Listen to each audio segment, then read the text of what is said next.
Hi partners, Naushad accurate. Saudi withholding tax സീരീസിൻ്റെ രണ്ടാം ഭാഗത്തിലേക്ക് സ്വാഗതം.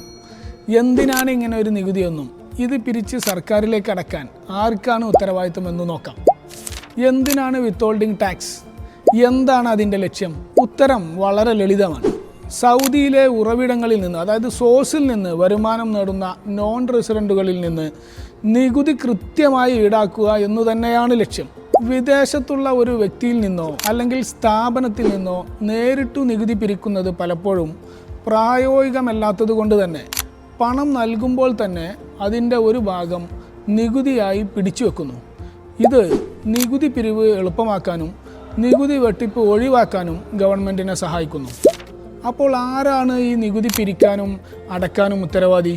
ഇവിടെയാണ് വിത്തോൾട്ടിംഗ് ടാക്സ് ഏജൻറ്റ് എന്ന ആശയം വരുന്നത്. ആരാണോ നോൺ റെസിഡൻറ്റിന് പണം നൽകുന്നത്, ആ വ്യക്തിക്കോ സ്ഥാപനത്തിനോ ആണ് നികുതി പിടിച്ച് സാഡ്കയിലേക്ക് അടക്കാനുള്ള പൂർണ്ണ ഉത്തരവാദിത്തം. അതായത് നിങ്ങൾ സൗദിയുടെ ഒരു കമ്പനിയുടെ ഉടമയാണെങ്കിൽ നിങ്ങൾ വിദേശത്തുള്ള ഒരു സ്ഥാപനത്തിന് സേവനങ്ങൾക്കായി പണം നൽകുമ്പോൾ നിശ്ചിത ശതമാനം നികുതി കുറച്ചതിന് ശേഷം മാത്രം ബാക്കി തുക അവർക്ക് നൽകാവൂ. ആ കുറച്ച തുക നിങ്ങൾ സർക്കാരിലേക്ക് അടക്കുകയും വേണം. ചുരുക്കി പറഞ്ഞാൽ, 1. നോൺ റെസിഡൻറ്റുകളിൽ നിന്ന് നികുതി ഈടാക്കുന്നത് എളുപ്പമാക്കലാണ് വിത്തോൾട്ടിംഗ് ടാക്സിൻ്റെ യഥാർത്ഥ ലക്ഷ്യം. 2. പണം നൽകുന്ന സൗദി റെസിഡൻറ്റിനാണ് നികുതി പിരിച്ചടക്കാനുള്ള ഉത്തരവാദിത്തം.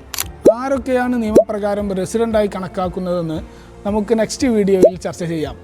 Hope to see again. Thank U.